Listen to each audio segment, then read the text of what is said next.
కొంచెం అందరూ మీరు దయచేసి వస్తే let me have an interaction. అంటే నా జీవితంలో మొట్టమొదటిసారిగా అంటే ఎప్పుడు చేశాను ఇంత నాకు పొలిటికల్ ఇంటరాక్షన్ చేశాను, కానీ మీడియా మిత్రులతోటి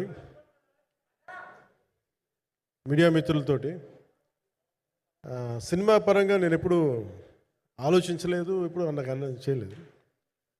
ఫస్ట్ టైం మొదటిసారి నేను ఎప్పుడు కొంచెం మొహాట పడతాను మాట్లాడడానికి సినిమాకి సంబంధించినంత వరకు.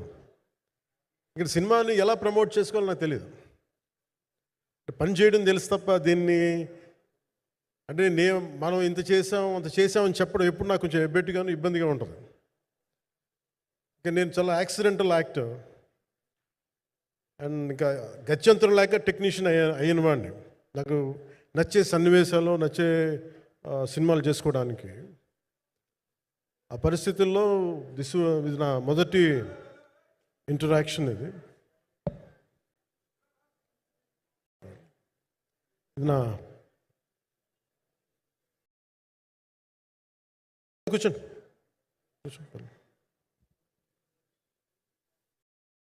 రథం గారు వస్తారా? ఇదంతా చేయడానికి మాట్లాడడానికి ఇదేదో నాకు పొగరు అహంకారం ఏం కాదు. సినిమా గురించి నాకు చెప్పుకోవడం ఎబ్బెట్టుకోవడం, ఏం మాట్లాడాలో తెలియక చెప్తే ఎక్కువైపోద్దా చెప్తే తక్కువ అయిపోద్దా అని. కానీ ఈ పర్టికులర్ ప్రెస్ మీట్ ఎందుకు పెట్టానంటే రత్నం గారి కోసం పెట్టాను. అంటే సినిమా బతకాలి అంటే ఈవినింగ్ ఆడియో ఫంక్షన్ పెట్టుకొని మళ్ళీ ప్రెస్ మీట్ దేనికంటే మళ్ళీ నాకు మీతో ఇంటరాక్ట్ అయ్యే అవసరం ఫంక్షన్ తర్వాత ఉండకపోవచ్చేమో అని చెప్పేసి అదొకటి మేజర్ ఒక ఇది కన్సర్న్. అదొకటి అంటే రత్నం గారు అంటే ఈవినింగ్ చెప్దాం అనుకున్నా, బట్ స్టిల్ ఇప్పుడే చెప్పేస్తున్నాను ఈ మాట. త్రివిక్రమ్ గారు రాసిన ఒక డైలాగు అజ్ఞాతవాసిలో, ఒక చిన్నపాటి సౌకర్యం కోసం ఇక్కడ మీరు కూర్చున్న ఒక చిన్నపాటి కుర్చీ కోసం ఒక యుద్ధమే చేయాల్సి వస్తుంది. అలాంటిది ఒక సినిమాని చేయడం అంటే ఎన్నిసార్లు మినీ యుద్ధాలు చేయాలి, ఆర్థికంగా కావచ్చు, క్రియేటివ్గా కావచ్చు, వీటన్నిటికీ సంబంధించి. అలాంటిది నేను ఎప్పుడు కూడా సినిమాల్లోకి రాకముందు రత్నం గారు లాంటి వ్యక్తి నా ప్రొడ్యూసర్ అయితే బాగుండు అనుకున్నాను. భారతదేశానికి పాన్ ఇండియా సినిమాని, ముఖ్యంగా రీజనల్ సినిమాని జాతీయ స్థాయిలో తీసుకెళ్లిన వ్యక్తి ఆయన. తమిళ సినిమాని చాలా ఛాలెంజింగ్ తెలుగులో డబ్ చేసి దాన్ని స్ట్రైట్ సినిమాలతో సమానంగా ఆడేంత సత్తా చూపించిన వ్యక్తి. Film industry creative ability, creative potentiality పెంచిన వ్యక్తి. ఈ సినిమా చాలా ఒడిదుడుకులు ఎదుర్కొంది, 2 కరోనా పరిస్థితులను ఎదుర్కొంది. అన్నిటికీ మధ్యలో సినిమా మన క్రియేటివ్గా కొంత ఇబ్బంది ఎదుర్కొంది. అల్టిమేట్ ఆబ్జెక్టివ్ సినిమా బాగా రావాలని, నేను ఎప్పుడేం చేసినా సినిమా బాగా రావాలి అనుకుంటాను. సినిమా ప్రత్యేకించి ఆయన తపన చూసి నేను ముఖ్యంగా పొలిటికల్ ప్రాసెస్కి వెళ్ళిపోయిన తర్వాత, పాలిటిక్స్కి వెళ్ళిపోయిన తర్వాత, ఎలక్షన్ అని వీటికి దూరమై క్రియేటివ్ పార్టీకి దూరం అయిపోయిన తర్వాత, పాలిటిక్స్ నా ప్రైమరీ ఫోకస్ అయిపోయిన తర్వాత మళ్ళీ దృష్టి పెట్టి సినిమా కావాలి మీరు చెయ్యాలని చెప్పి నా దగ్గరికి వచ్చి కోరుకున్నప్పుడు నేను ఎంత బెస్ట్ ఇవ్వగలను సినిమాకి అంత ఇచ్చాను. నేను అంటే నా బెస్ట్ ఇచ్చాను. అంటే నేను అంటే అన్నిటికంటే కూడా నేను ఇవ్వలేనిది టైం ఇవ్వలేను నేను. కానీ అలాంటి పరిస్థితుల్లో ఒక క్లైమాక్స్కి దాదాపు 57 రోజులు షూట్ చేయాల్సి వచ్చింది. మండు టెండ బాగా, ఇట్స్ కైండ్ ఆఫ్ మిడ్ మే అంటే చాలా పిచ్చి ఎండ అన్నమాట. అలాంటి ఎండల్లో చాలా కాలం తర్వాత నాకు మార్షల్ ఆర్ట్స్, నేను ఎప్పుడో నేర్చుకున్న మార్షల్ ఆర్ట్స్, ఒక ఎస్క్రీమా కానీ, ఊషు కానీ, నేను నేర్చుకున్న సెల్ఫ్ డిఫెన్స్ టెక్నిక్స్ కానీ, యుఎస్లో నేను ఒక వర్క్షాప్ చేసిన జీత్ కండో ఇవి కానీ, ఇవన్నీ ఈ సినిమాకి నాకు పనికి వచ్చినాయి. నాకు వీళ్ళతో డిఫరెంట్ కొరియోగ్రాఫర్స్తో కూర్చొని ప్రత్యేకించి క్లైమాక్స్ పార్ట్ ఇది అందరికీ ఇన్స్పైర్ చేసింది. మన స్థూలంగా చెప్పాలి అంటే, ఒక క్లుప్తంగా చెప్పాలి అంటే, ఈ సినిమాకి ఇదే ఆయువు పట్టింది. ఈ ఫస్ట్ పార్ట్కి ఎక్కడో కొల్లూరు నుంచి, మన కృష్ణానది తీరం కొల్లూరు, విజయవాడ సమీపంలో ఉన్న కొల్లూరు ప్రాంతం నుంచి దొరికిన ఒక కోహినూరు వజ్రం నుంచి అది ఎటు మన గోల్కొండ రాజుల దాకా వచ్చింది, మన హైదరాబాద్ సుల్తాన్ల దాకా ఎలా వచ్చింది, దీని ట్రావెల్ ఇటు వెళ్ళింది. ఇవన్నీ జరిగినప్పుడు దీని నేపథ్యంలో జరిగే కథ ఇది. ముఖ్యంగా ఈ ఫౌండేషనల్ వర్క్ చేసిన వ్యక్తి క్రిష్ జాగర్లమూడి గారు చాలా హై కాన్సెప్ట్తో పట్టుకొచ్చారు దీన్ని. ఆయనను రత్నం గారు నా దగ్గరికి వచ్చినప్పుడు చాలా బాగా నచ్చి వెంటనే చేశాను. చేసిన తర్వాత ఒక్కొక్కటి కరోనా నిజంగా ఇంపాక్ట్ ఇచ్చింది. అంటే ఎలా ఉండదంటే, ఎంత హార్డ్గా ఉండదంటే ఇండస్ట్రీ, ఎవరిని తప్పు పట్టలేము. ఒకప్పుడు ఆయన వెంట చుట్టిన నిర్మాతలు, ఆయన వెంట తిరిగిన డిస్ట్రిబ్యూటర్స్, హీరోస్, అందరికి అలాంటి వాళ్ళకి ఒక నిర్మాతగా ఆయన తపన పడుతుంటే నాకు అంటే ఆయన కోసం ఖుషి తీస్తున్నప్పుడు కానీ ఆయనతోటి ఎంత సౌకర్యం ఇచ్చారంటే, అసలు మాకు 1 month ముందు ప్రీ ప్రొడక్షన్ అయిపోయి నాకు అంత సౌకర్యాన్ని ఇచ్చారు. నేను కంపోజ్ చేసిన యాక్షన్ సీక్వెన్సెస్ కానీ, ఫైట్స్ కానీ ఖుషీకి నాకు ఆల్రెడీ ఒక 1 month 1.5 month థియేటర్ నాకు ఇచ్చేసి, మన సురేష్ ఎఫెక్ట్స్ థియేటర్ మొత్తం ఇచ్చి నాకు అంత లగ్జరీ ఇచ్చిన వ్యక్తి ఆయన నలిగిపోతుంటే నాకు నిజంగా చాలా బాధేస్తుంది. ఒకసారి it is not about money, it's not about success, it's about standing by whom you trust, who stood for the people and who stood for the industry. నాకు ఎందుకు ఇది మీతో పంచుకోవాలనిపించింది. సినిమా ఎంత విజయం ఇది నాకు నిజంగా తెలియదు, ఎందుకంటే నేను ఇట్లా అనుకోవచ్చు, ఇంకోలా, కానీ ఒక్కటి మటుకు చాలా సిన్సియర్గా చెప్పగలను. Krish came out with very good concept, చాలా హై కాన్సెప్ట్ పట్టుకొచ్చారు. కొంత వ్యక్తిగత కారణాలు, కొన్ని ప్రొఫెషనల్ కారణాలు ఆయన ప్రాజెక్టుకి బయటికి వెళ్ళినా కానీ దీన్ని ఫౌండేషనల్ వర్క్ చేసిన క్రిష్ గారికి మనస్ఫూర్తిగా నా హృదయపూర్వక ధన్యవాదాలు తెలియజేస్తాను మా అందరి తరఫున. అలాగే తర్వాత స్టెప్ ఇన్ అయ్యింది మన జ్యోతికృష్ణ గారు. ఖుషి సినిమా చేస్తున్నప్పుడు అప్పుడే లండన్ ఈ ఫిల్మ్ మేకింగ్ కోర్స్ చేసి మన డైరెక్షన్లో ఇన్స్టిట్యూట్ అంతేనా, డైరెక్షన్ ఫిల్మ్ మేకింగ్ కోర్స్ చేసి అప్పుడే గ్రాడ్యుయేట్ అయ్యి వచ్చి అప్పటి నుంచి ఉన్నప్పుడు, బట్ యాక్చువల్ తనతో మాట్లాడుతుంటే మోస్ట్ సెన్సిబుల్ డైరెక్టర్ అనిపించారు.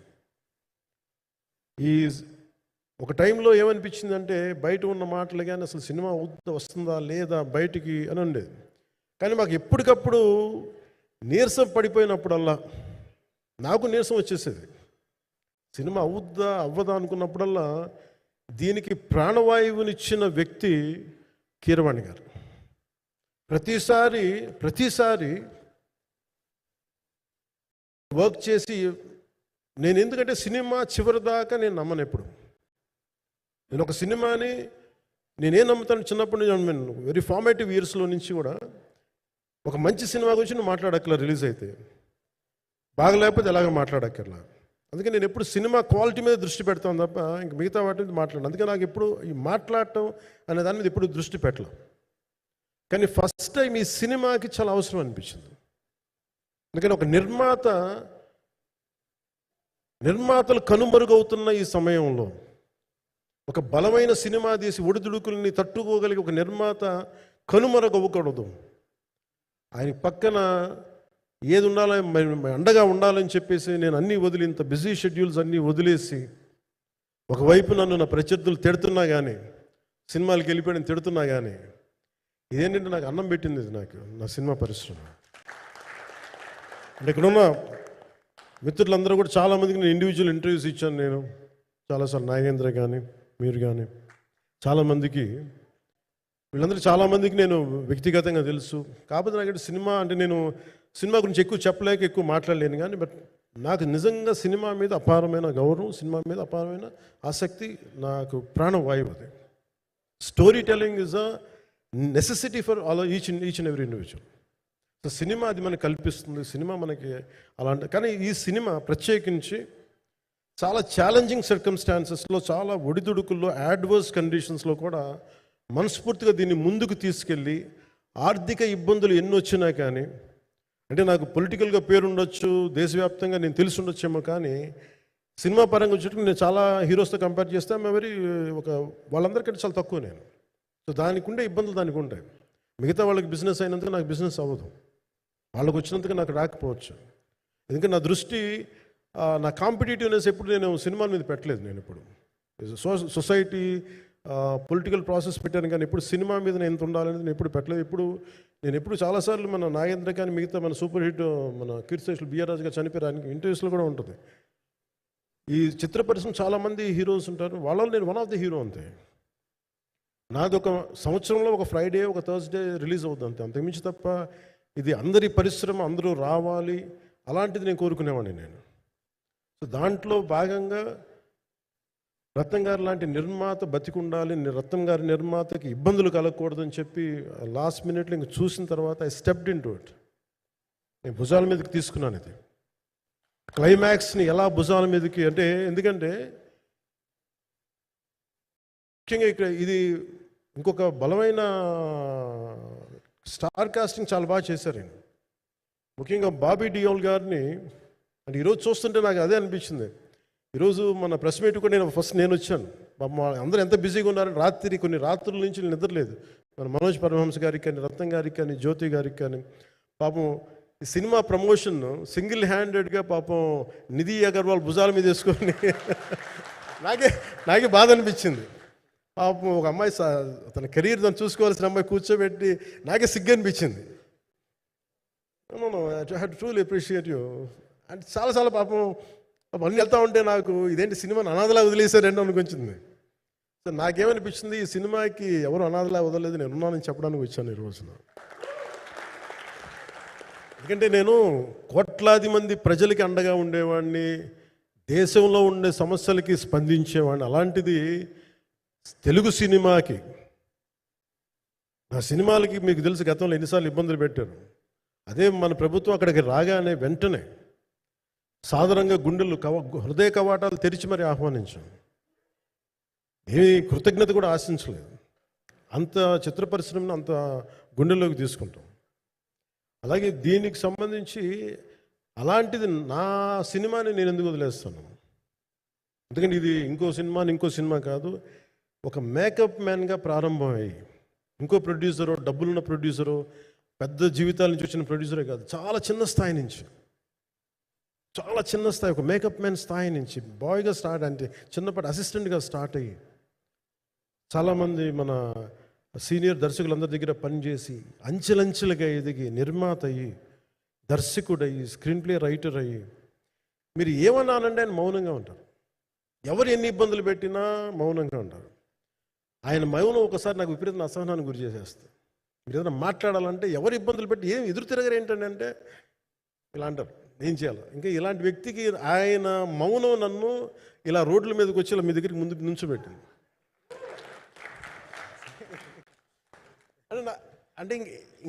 అంటే ఆయన ఏంటంటే చెప్తారు, ఆయన మౌనం అంటే రమణ మహర్షి నుంచి బాగా నేర్చుకున్నట్టున్నారు. మౌనం అన్నిటికీ సమాధానం. సో నాకు మనస్ఫూర్తిగా ఈ స్టార్ కాస్టింగ్ ఒకటి అంటే నాకు చిత్ర పరిశ్రమ మీద ఎందుకు ఇంత గౌరవం అంటే, మనందరం కులాల మీద, మతాల మీద, ప్రాంతాల మీద, భాషల మీద కొట్టుకుంటూ ఉంటాం. But any film industry you take in this world, especially Indian film industry, దీనికి there is no caste discrimination, there is no region discrimination, there is no religion discrimination, nothing. It's purely your creative potentiality, purely your creative ability. నువ్వు చిరంజీవి గారి తమ్ముడు కావచ్చు, చిరంజీవి గారి కొడుకు కావచ్చు, లేదంటే ఇంకొకళ్ళు అబ్బాయి కావచ్చు, మేనల్లుడు కావచ్చు, ఇట్ డజంట్ మ్యాటర్. నీకు టాలెంట్ లేకపోతే నువ్వు నిలబడలేవు, నీకు సత్తా లేకపోతే నువ్వు ఇక్కడ ఉండలేవు. అది నా కొడుకైనా సరే. ఇట్ ఆల్ డిపెండ్స్ నీకు ఎంత టెనాసిటీ ఉంది, ఎంత పర్సీవరెన్స్ ఉంది, ఎంత నిలబెట్టుకోగలవు, ఎంత నిలదొక్కుకోగలవు, ప్రతికూలతలు ఎంత బలంగా నిలబడగలవు. ఒక నిర్మాత సినిమా తీయడం అంటే ఒక యజ్ఞం చేయడం లాంటిది. తిట్లు తినాలి, ఇబ్బందులు పడాలి, అన్ని పడిన తర్వాత ఫైనల్ డబ్బులు మిగిలితే కూడా తెలియదు. ఇలాంటి పరిస్థితుల్లో నాకేమనిపించిందంటే, ఈయన పడ్డ కష్టం చెప్పాలనిపించింది ఈ రోజున. ఈ ప్రెస్ మీట్ తాలూకు ముఖ్య అంశం ఒక చిన్న స్థాయి నుంచి వచ్చిన వ్యక్తి నిర్మాతగా ఎదిగి ఆయనకున్న పాపం ఆయన మంచితనం ఆయన్ని శాపంగా అవ్వకూడదని చెప్పి ఒక ఉద్దేశంతో ఆయన మంచితనం చెప్పాలి, ఆయన ఒక మంచి సినిమా చేశారని చెప్పడానికి నేను ఈ రోజున మీ ముందుకు వచ్చాను. ఎందుకంటే నేనేం నమ్ముతానంటే సినిమా బాగుంటే ఎలాగో చూస్తారు, దీని గురించి చెప్పక్కర్లేదు. సినిమా బాగాలేకపోతే ఎలాగో చూడరు. మీరు ఎంత పబ్లిసిటీలు చేయండి ఇవన్నీ అనుకోండి, అందుకే నేను పెద్ద ఎక్కువ మాట్లాడడానికి ప్రయత్నం చేయను. కానీ ఈ పర్టికులర్ రోజు మటుకు, ప్రత్యేక ఈ రోజు మటుకు ఆయన పడ్డ కష్టం ఈ సినిమాకి, అలాగే ఒక్కొక్క కాస్టింగ్ ఆయన చేసింది, దీనికి నేను క్రిష్ గారిని కూడా చాలా మనస్ఫూర్తిగా అభినందిస్తున్నాను. ఎందుకంటే ఆయన కూర్చున్నప్పుడు ఎంతమందిని పెట్టాం, ఒక ఔరంగజేబ్గా మిగతా నటులు ఒకళ్ళిద్దరు యాక్టర్స్ని పెట్టి కూడా ఒకళ్ళ చేత యాక్ట్ చేయించాం ఒకళ్ళ చేత. కానీ Bobby Deol so apt for Aurangzeb, ఎంత కన్విక్షన్తో చేశాను. అప్పటికి ఆయనకి ఇంకా ఆయన చేసిన హిందీ సినిమాలు కూడా రాలేదు ఇంకా ఆయనకి. ఎంత కన్విక్షన్తో చేశారంటే నాకు నిజంగా ఆయనతో యాక్ట్ చేయడం చాలా ఆనందాన్ని ఇచ్చింది. సో అలాంటి బాబీ డియోల్ గారిని మొత్తం pan India, Manoj Paramahamsa was roped in last. ఇంకా సినిమా ఎట్లా మనం అయిపోవాలి, నేను పాలిటిక్స్కి వెళ్ళిపోయిన తర్వాత డిప్యూటీ సీఎం బాధ్యతలు తీసుకున్న తర్వాత అందరికీ అయిపోయింది, ఇంకా సినిమాలు చేయలేడు ఇతను, ఎలా చేస్తాడంటే నాకు తెలుసు కష్టం అని. నేను ఎలా చేశాను ఈ సినిమా అంటే, పొద్దున్న 2 గంటలు చేసామండి బ్రేక్ఫాస్ట్ టైము, లేదంటే నా ఎక్సర్సైజ్ టైంని కొంచెం మిడ్ నైట్గో లేదంటే ఎర్లీ మార్నింగ్ 4 గంటలు పెట్టుకొని ఆ 2 గంటలు ఏమి దొరుకుద్దో ఆ 2 గంటలు ఇస్తే జ్యోతి, మనోజ్ గారు, మన రత్నం గారు వీళ్ళు కూర్చొని ప్లాన్ చేసి, అది కూడా నా ఆఫీస్కి, నా పార్టీ ఆఫీస్కి కూతవేటు దూరంలో ఉన్న ఒక మా స్నేహితులు ఒక వాళ్ళ గోడౌన్ ఉంటే అక్కడ కూర్చొని షూట్ చేసాం. ఎంత మండుటెండ అంటే అసలు దాంట్లో కూర్చొని మ్యాట్ వర్క్ చేసి మీరు ఫైనల్ రిజల్ట్స్ చూస్తే ఇది ఇక్కడ చేశారంటే అంత ఆశ్చర్యం అనిపిస్తుంది. Hats off to Manoj Paramahamsa గారు.